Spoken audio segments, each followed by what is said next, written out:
평생을 시골에서 살아온 할아버지가 난생 처음으로 백화점에 갔습니다. 그런데 이것저것을 구경하다가 엘리베이터 앞에서 큰 충격을 받았습니다. 엘리베이터 문이 열리니까 할머니 한 분이 엘리베이터 안으로 쑥 들어갔는데 잠시 후에 그 문이 열릴 때는 젊디 젊은 아가씨가 내리는 것입니다. 깜짝 놀란 할아버지가 갑자기 옆에 있던 손자의 손을 잡고 뛰기 시작했습니다. 끌려가던 손자가 물었습니다. 할아버지, 갑자기 왜 그러세요? 야, 너희 할머니도 저 기계 속에 넣었다가 끄집어내야 되겠다. 할아버지는 할머니가 엘리베이터 속에 들어갔다 나오기만 하면 젊은 아가씨로 변하는 줄 알아서 사람들을 웃음 짓게 만들었습니다마는 진짜로 사람을 완전히 새롭게 만드는 분이 계십니다. 그분이 누구십니까? 바로 인생의 주인 되시는 예수님이십니다. 희한하게도 예수님 안에 들어갔다 나오기만 하면 죄인이 의인으로 변화됩니다. 낡은 인생이 새로운 인생으로 변화됩니다. 멸망의 길로 가던 인생이 생명의 길로 들어서는 역사가 일어납니다. 삶 전체가 완전히 새로워지는 것입니다. 그래서 고린도후서 5장 17절을 보면 오늘 또 이렇게 말씀합니다. 그런즉 누구든지 그리스도 안에 있으면 새로운 피조물이라 이전 것은 지나갔으니 보라 새 것이 되었도다. 이 말씀대로 인간의 역사를 보면 수도 없이 많은 사람들이 예수님을 만나면서 완전히 새로워졌습니다. 완전히 새로운 인생을 써내려갔습니다. 예수님을 만나기만 하면 절망의 밤을 소망의 아침으로 바꾸고 실패의 밤을 성공의 아침으로 바꾸었습니다. 얼마나 놀라운 은혜입니까? 그런 의미에서 예수님을 만나는 것보다 더 중요하고 귀한 일은 없는 줄로 믿으시기를 바랍니다. 오늘의 본문에도 예수님을 만나서 실패의 밤을 성공의 아침으로 바꾼 인물이 소개됩니다.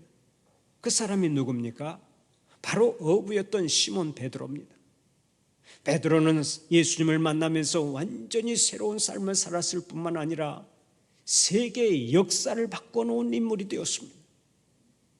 새벽 안개 자욱한 갈릴리 호숫가에서 우연처럼 보이는 예수님과의 만남이 베드로를 영원히 빛나는 별로 만든 것입니다.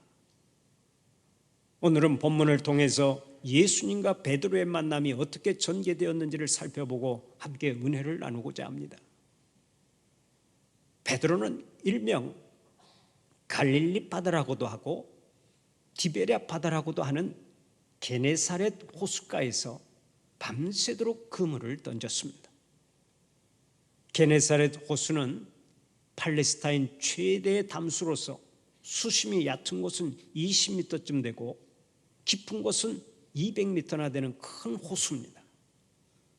그 호수에는 다양한 물고기가 살았기 때문에 그 주변에는 어부들이 많이 있었습니다.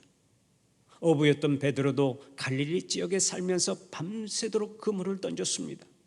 그러나 그날따라 물고기를 한 마리도 잡지 못했습니다. 아침이 되었습니다. 베드로는 수심에 찬 얼굴로 빈 그물을 씻어야만 했습니다. 그러나 한순간에 베드로의 삶은 달라집니다. 인생의 주인 되시는 주님께서 직접 그를 찾아오셨기 때문입니다. 주님은 베드로의 배에 올라가 배를 육지에서 조금 떼어놓으라고 말씀하셨습니다. 그리고서 주님을 찾아온 무리들을 향하여 말씀을 전하셨습니다. 전국 복음을 전하신 후에 주님은 이제 베드로에게 말씀하십니다. 시몬아, 깊은 데로 가서 그물을 내려 고기를 잡으라.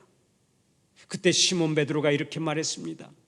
우리들이 밤이 새도록 수고하였으되 잡은 것이 없지만은 말씀에 의지하여 내가 그물을 내리리이다. 베드로는 예수님의 말씀에 순종하여 깊은 곳에 그물을 던졌습니다. 그랬더니 고기가 얼마나 많이 잡혔는지 그물이 찢어질 정도가 되었습니다. 기적이 일어난 것입니다. 평생을 바다에서 살았던 베드로가 밤을 새워가며 수고해도 아무런 성과가 없었는데 한순간에 상황이 달라졌습니다. 실패의 밤이 성공의 아침으로 바뀐 것입니다. 얼마나 감격스럽겠습니까? 그러나 여러분, 이것으로 베드로의 성공을 말하고 성경을 덮을 수 있습니까? 그렇지 않습니다. 인생의 성공은 단지 무엇을 얼마나 얻었느냐에 있지 않기 때문입니다. 오늘의 본문을 잘 살펴보십시오. 주님은 고기의 많고 적음에 전혀 관심이 없습니다. 고기를 많이 잡히게 하신 이유는 오직 베드로를 제자로 부르시기 위한 하나의 방법에 불과했던 것입니다. 고기가 잔뜩 잡히자 베드로가 어떻게 반응했습니까? 감격한 베드로는 즉시 주님 앞에 엎드려 고백했습니다. 주여, 나를 떠나소서, 나는 죄인이로소이다. 그때 주님께서 말씀하셨습니다. 무서워하지 말라, 이제 후로는 네가 사람을 취하리라. 이 말씀대로 베드로는 사람 낚는 어부가 되었습니다. 평생 무신령들을 주님 앞으로 인도하는 전도자로 살았습니다. 십자가에 못 박혀 죽기까지 주님께 헌신했습니다. 그래서 모든 사람들의 가슴 속에 남아있는 하나님의 위대한 종이 되었고 진정한 의미에서의 인생 성공자가 된 것입니다. 사랑하는 우리 성도들에게 이 놀라운 복이 함께 하시기를 바랍니다. 단 한 번의 인생을 잘 살아서 영원한 성공자가 되시기를 축원합니다. 그러면 인생 성공자가 되기 위한 비결이 무엇입니까? 첫째로 인생의 주인 되신 예수님을 만나야 합니다. 오늘의 본문 2절을 보면 이렇게 말씀하죠. 호숫가에 배 두 척이 있는 것을 보시니 어부들은 배에서 나와서 그물을 씻는지라. 베드로는 동료들과 밤새도록 그물을 던졌지만 물고기 한 마리 못 잡았습니다. 그날따라 아무리 애쓰고 노력해도 수확을 거둘 수가 없었습니다. 결국 아침 해가 떠오르는 시간에 베드로는 빈 그물을 씻어야 했습니다. 얼마나 허무한 노릇입니까? 그러나 예수님을 만나면서부터 베드로의 삶은 완전히 달라져 버렸습니다. 오늘의 본문 6절을 보면 이렇게 말씀합니다. 그렇게 하니 고기를 잡은 것이 심이 많아 그물이 찢어지는지라. 주님을 만나기 전에는 물고기 한 마리를 잡지 못했습니다. 그러나 주님과 대면한 후에는 물고기가 너무 많이 잡혀서 그물이 찢어져 버렸습니다. 배가 잠길 만큼 되었습니다. 상황이 완전히 달라져 버린 거예요. 그뿐 아닙니다. 베드로는 주님 만난 후에 하늘의 세계를 보게 되었습니다. 주님의 제자가 되는 영광을 얻었습니다. 그래서 남은 생을 하나님께 바치는 사명자로 살게 되었습니다. 바로 여기에 귀한 영적 교훈이 있습니다. 예수 없는 인생은 헛수고요 험으로 끝나지만 예수와 함께하는 인생은 결실이 있고 영생이 있고 성공이 있다는 얘기입니다. 인생의 성공은 예수 그리스도를 만나면서부터 시작되는 줄 믿으시기를 바랍니다. 여러분, 오늘 여러분은 누구를 만나 누구와 함께 인생의 길을 가십니까? 좋은 친구를 만나는 것이 복입니다. 훌륭한 스승을 만나는 것이 복입니다. 아름다운 여인을 만나서 행복하게 사는 것이 복입니다. 좋은 남편 만나 행복을 노래하는 것도 큰 복입니다.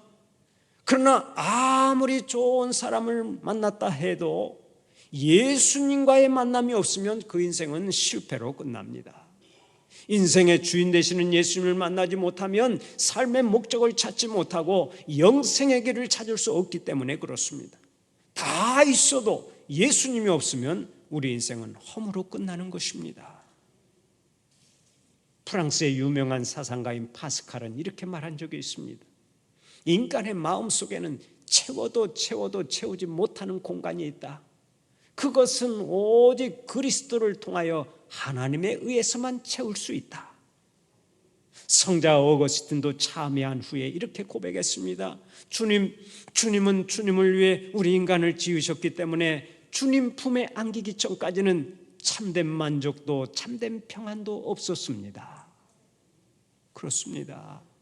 인간은 주님의 품 안에 있을 때 비로소 참 만족과 평안을 누릴 수 있습니다. 인간은 마음 가운데 예수님을 모셔야만 참 안식을 누리고 행복을 노래할 수 있습니다. 왜 그렇습니까? 하나님께서 인간을 지으실 때 태초부터 그렇게 창조하셨기 때문입니다. 하나님께서 물고기는 물속에서 살아가라고 물고기에게는 지느러미를 붙여주셨습니다. 새는 공중에서 살아가라고 새에게는 날개를 달아주셨습니다. 인간은 주님의 품 안에서 살아가라고 인간에게만 특별히 영혼을 주셨습니다. 그러므로 그 지구한 영혼을 통해서 주님을 만나지 않으면 인생은 실패할 수밖에 없고 허무로 끝날 수밖에 없는 것입니다. 아무리 돈이 많아도 안 됩니다. 아무리 높은 권좌에 앉아도 안 됩니다. 아무리 명예가 높아도 안 됩니다. 주님 밖에서 사는 사람에게는 그 누구도 행복할 수가 없습니다. 삶의 목적을 찾을 수가 없습니다. 인생 성공을 꿈꿀 수가 없습니다. 그러므로 몸이 부서지고 머리가 깨지는 한이 있어도 반드시 예수님을 만나야 합니다. 다 이뤄도 예수님을 놓쳐서는 안 됩니다. 예수님 밖에서는 인생의 성공을 기대할 수가 없기 때문에 그렇습니다. 사실 이런 의미에서 보면 우리는 참으로 복 있는 사람들입니다. 왜 그런 줄 아세요? 광야 같은 인생길에서 이미 예수님을 만나 삶의 목적을 찾고 인생 승리를 보장받았기 때문입니다. 영원한 승리, 영원한 성공, 영원한 삶, 영원한 행복을 이미 보장받은 사람들이 바로 우리들입니다. 그렇다면 얼마나 감사한 일입니까? 이 은혜에 항상 감사하는 자들이 되시기를 바랍니다. 이 은혜를 늘 찬송하는 자들이 되시기를 바랍니다. 영국의 조셉 스웨인 목사는 주님께서 불러주신 은혜가 너무나 감사해서 찬송가 95장을 통해 이렇게 노래합니다. 나의 기쁨 나의 소망 되시며 나의 생명이 되신 주 밤낮 불러서 찬송을 드려도 늘 하신 마음 뿐일세. 할렐루야. 여러분들도 부르고 싶어서 지금 견딜 수가 없을 거예요. 저는 이 찬송을 아무리 불러도 실증이 나지 않더라고요. 이 찬송가 가사처럼 밤낮으로 찬송을 드려도 아쉬울 뿐입니다. 이 찬송이 여러분의 신앙 고백이요 여러분의 찬송이 되시기를 바랍니다. 어떤 사람들은 이렇게 말합니다. 목사님, 저는 친구의 전도로 교회에 나왔습니다. 목사님, 저는 제 발로 교회에 나와서 주님을 믿었습니다. 목사님, 저는 술 한잔하고 인생에 우울해서 교회에 들어왔다가 예수 믿고 주님의 자녀가 되었습니다. 그러나 죄송하지만 아무도 주님께서 부르시기 전에 먼저 주님 앞에 나온 사람은 없습니다. 주님께서 이미 계획하시고 불러주셨기 때문에 주님 앞에 서고 주님의 자녀가 된 것입니다. 결국 내가 지금 성도가 되었지만 나의 공로는 하나도 없다는 얘기입니다. 오늘의 본문을 보세요. 베드로가 예수님을 찾기 전에 먼저 예수님이 베드로의 배 위로 올라가시지 않았습니까? 예수님께서 베드로의 인생의 배 위로 먼저 올라가셨습니다. 바로 여기에 말할 수 없는 은혜가 있는 거예요. 나는 부족하여도 주님은 내가 어머니의 복중에 있을 때부터 나를 선택하셨습니다. 나를 구원하기 위해 친히 나를 찾아오셨습니다. 그분 예수 그리스도께서 오늘 또 이렇게 말씀하십니다. 내가 온 것은 양으로 생명을 얻게 하고 더 풍성히 얻게 하려는 것이요. 주님의 이 놀라운 사랑 안에서 날마다 생명력 있는 삶을 살고 모든 일에 성공하는 여러분들이 되시기를 간절히 축원합니다. 다음 두 번째로 은혜의 바다에 깊이 들어가야 합니다. 오늘의 본문 4절을 보면 이렇게 말씀하죠. 말씀을 마치시고 시몬에게 이르시되 깊은 데로 가서 그물을 내려 고기를 잡으라. 고기 한 마리 못 잡고 빈 그물을 씻던 베드로에게 주신 말씀입니다. 그런데 오늘 여기에서 주목해야 할 말씀이 있습니다. 바로 깊은 데로 가서라는 말씀입니다. 이 말씀은 문자적으로 깊은 곳에 그물을 던지라 하는 뜻이겠지만은 영적으로는 은혜의 바다에 깊이 들어가라라는 뜻으로 해석할 수 있습니다. 우리가 잘 아는 대로 얕은 물가에서는 작은 물고기밖에 잡을 수 없습니다. 큰 물고기를 잡으려면 깊은 곳으로 들어가야 합니다. 신앙생활도 마찬가지입니다. 주 안에서 기적적인 역사를 체험하고 성공적인 삶을 살기 원하는 자는 은혜 바다에 깊이 들어가야 합니다. 깊이 들어가지 않고서는 신앙생활에 성공할 수가 없습니다. 그럼에도 불구하고 요즘 은혜의 바다에 깊이 들어가려고 하는 성도가 적습니다. 많은 성도들이 은혜의 바다 가장자리에서 발목만 담그다가 세상을 떠납니다. 은혜의 바다에 조금만 깊이 들어가면 주님께서 예배해 놓은 온갖 좋은 것들을 얻고 엄청난 기적을 체험할 수 있는데 도대체 들어가질 않습니다. 얕은 물가에서 한쪽 다리는 세상에 걸치고 한쪽 다리는 교회에 걸쳐놓고 편리하게 살아갑니다. 이것이 신앙생활의 실패를 가져다 주는 것입니다. 저는 목회를 하면서 종종 안타까운 교인들을 만납니다. 저 정도의 신앙의 연륜이면 한 번쯤 은혜의 바다 깊은 곳으로 들어갈 법도 아는데 왜 항상 저기에 머물러 있을까 하는 생각이 드는 교인이 그들입니다. 직분자가 되고 20년, 30년 넘게 신앙생활을 했으면 은혜의 바다에 깊이 들어가서 은혜도 체험하고 기적도 체험하면 얼마나 좋습니까? 그런데 그들은 한 번도 은혜의 바다에 들어갈 줄을 모릅니다. 언제나 은혜의 바다 가장자리에서 나는 언제나 은혜의 바다 깊은 곳으로 들어가나 하고 망설이다가 인생 종치고 맙니다. 그러나 교회에 나오자마자 은혜의 바다에 몸을 던져버리는 성도가 있습니다. 교회에 등록하자마자 은혜의 바다 깊은 곳으로 들어가서 말씀의 은혜 받고 늘 기도하며 주님의 몸된 교회를 충성되게 섬기는 성도가 있습니다. 그런 사람들을 하나님께서 얼마나 기뻐하시고 사랑하시겠습니까? 우리 교회에 약 2년 전쯤에 등록한 한 집사님이 있습니다. 그 남자 집사님의 아내인 권사님이 먼저 등록을 해서 제가 신방대원들과 함께 신방을 갔습니다. 그런데 마침 불신자인 남자 집사님이 계셔서 함께 예배를 드렸습니다. 예배 후에 제가 그 남자 집사님에게 말했습니다. 최 선생님, 아내가 교회 권사님이고 저렇게 열심히 교회에 나가면은 도대체 교회에 무슨 신비한 것이 있기에 저렇게 교회에 미쳐서 사는가 하고 궁금해서라도 한 번쯤 교회에 나와야 되지 않습니까? 이번 주일에 교회에 딱 한 번만 나와 보십시오. 그러자 그 집사님이 이렇게 말하더라고요. 알았습니다, 목사님.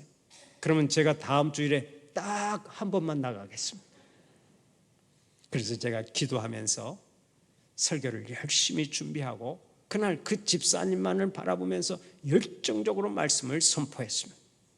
예배가 끝나고 그 집사님과 악수를 하면서 제가 또 한 번 부탁했습니다. 잘 오셨습니다. 약속을 지켜주셔서 감사합니다. 그런데 다음 주일에 한 번만 더 나오시면 안 되겠습니까? 말씀을 한 번만 들어서는 잘 모르잖아요. 그러자 뜻밖에도 그 집사님이 이렇게 말하더라고요. 알겠습니다, 목사님. 다음 주일에도 한 번 더 나오겠습니다. 그러더니 진짜로 그 다음 주일에 교회에 나왔는데 은혜를 많이 받았는지 그날로 새신자 등록을 했습니다. 그리고는 즉각 은혜의 바다로 깊이 들어가서 지금까지 모든 예배에 참석을 하는데 주일 낮 예배와 저녁 예배, 수요 예배, 그리고 새벽 예배, 목장 예배까지 모든 예배에 빠지는 일이 없습니다. 그뿐 아닙니다. 누구보다 세례를 일찍 받고 집사직분도 일찍 받았을 뿐만 아니라 비가 오나 눈이 오나 바람이 부나 주차 봉사단으로 성실하게 봉사하고 있습니다. 얼마 전부터는 교회 안내 봉사까지 하고 있는데 보면 볼수록 신통방통하고 하나님께 감사하지 아니할 수가 없습니다. 지금 이 자리에 앉아서 예배를 드리고 있는데 여러분, 은혜의 바다에 들어가려면 이렇게 깊이 들어가야 하지 않겠습니까? 기왕 예수를 믿으려면 은혜의 바다에 깊이 들어가는 여러분들이 되시기를 바랍니다. 옷을 다 벗어붙이고 물속으로 첨벙 뛰어들듯이 교회 안으로 깊이 들어오시기 바랍니다. 그래서 밤을 새워 기도도 해보고 땀에 흠뻑 젖도록 봉사도 해보고 몸과 마음을 다 바쳐 헌신해 보세요. 주님을 위해서 시간을 투자하고 주님의 영광을 위해서 삶을 불태워야 신앙생활도 재미가 있는 것입니다. 어떤 사람은 예수를 믿어도 도대체 재미가 없다고 말합니다. 여러분, 왜 그런 줄 아십니까? 그것은 은혜의 바다로 깊이 들어가지 않았기 때문입니다. 일단 들어가 보세요. 은혜의 바다에 깊이 들어가기만 하면 그때부터 축복의 문이 열리고 재미가 있는 것입니다. 사랑하는 우리 성도들은 은혜의 바다로 깊이 들어가서 예수님 때문에 바쁜 자들이 되시기를 바랍니다. 주님을 위해서 바쁘게 사는 자들은 주님께서 반드시 복을 주십니다. 영적으로 건강한 복을 주시고 삶의 기쁨이 넘치게 하십니다. 정신적으로도 건강해서 거칠 것이 없도록 복을 주십니다. 얼마나 놀라운 은혜입니까? 사랑하는 우리 성도들은 일평생 바쁘게 살되 주님 위해서 바쁘고 은혜 받아 기쁜 곳에서 주님 예비하신 복을 풍성히 누리는 자들이 되시기를 축원합니다. 마지막으로 주님의 말씀에 순종해야 합니다. 오늘의 본문 5절을 보면 이렇게 말씀하죠. 밤이 새도록 수고하였으되 잡은 것이 없지만은 말씀에 의지하여 내가 그물을 내리리이다. 이 말은 내 경험과 상식을 떨쳐버리고 오직 주님의 말씀대로 행하겠나이다 라는 뜻입니다. 사실 베드로는 수십 년간 어부 생활을 했기 때문에 예수님의 말씀에 순종하기 어려운 조건들이 많았습니다. 우선 시간적으로 고기를 잡을 수 없는 아침이 된 것이 그것입니다. 고기는 밤에 많이 잡히는데 주님께서는 아침 시간에 그물을 던지라고 말씀하십니다. 베드로 입장에서는 순종하기 어려운 상황입니다. 그리고 이미 그물을 씻었기 때문에 다시 그물을 던지는 것은 힘의 낭비로 볼 수 있습니다. 여기에다가 자신은 노련한 어부였지만 예수님은 산골의 목수 출신입니다. 어느 모로 순종하기가 어려웠습니다. 그러나 베드로는 이런 조건들을 다 극복하고 예수님의 말씀에 순종했습니다. 베드로가 이렇게 순종했을 때 어떤 일이 일어났습니까? 오늘의 본문 6절 7절을 보면 이렇게 말씀합니다. 그렇게 하니 고기를 잡은 것이 심히 많아 그물이 찢어지는지라. 이에 다른 배에 있는 동무들에게 손짓하여 와서 도와달라 하니 그들이 와서 두 배의 채움에 잠기게 되었더라. 물고기가 얼마나 많이 잡혔는지 그물이 찢어질 정도가 되었습니다. 그러자 다른 배에 있는 동무들을 불렀습니다. 동무들이 와서 자기들 배에 물고기를 채웠는데 물고기가 너무나 많아서 배가 잠기게 되었습니다. 얼마나 놀라운 일입니까?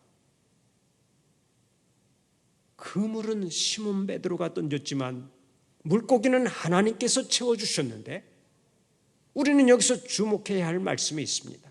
바로 그물이 찢어지게 많이 잡혔다라는 말씀이 그것입니다.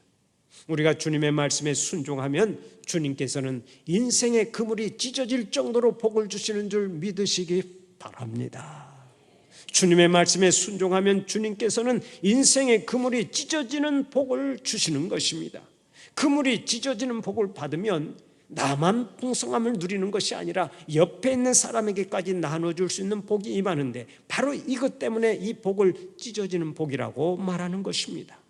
내가 말씀에 순종해서 복을 받으면 나는 복을 몰고 다니는 사람이 되는 줄 믿으시기를 바랍니다. 사랑하는 우리 성도들은 하나님의 앞에서 말씀에 순종하고 살아서 범사의 복을 받고 다른 사람에게 복을 몰고 다니는 사람들이 되시기를 바랍니다.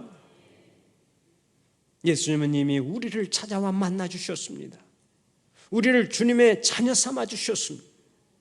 사랑하는 우리 성도들은 이 은혜에 감사하며 은혜의 바다에 깊이 들어가시기를 바랍니다. 주님의 말씀에 무조건 순종하시기를 바랍니다.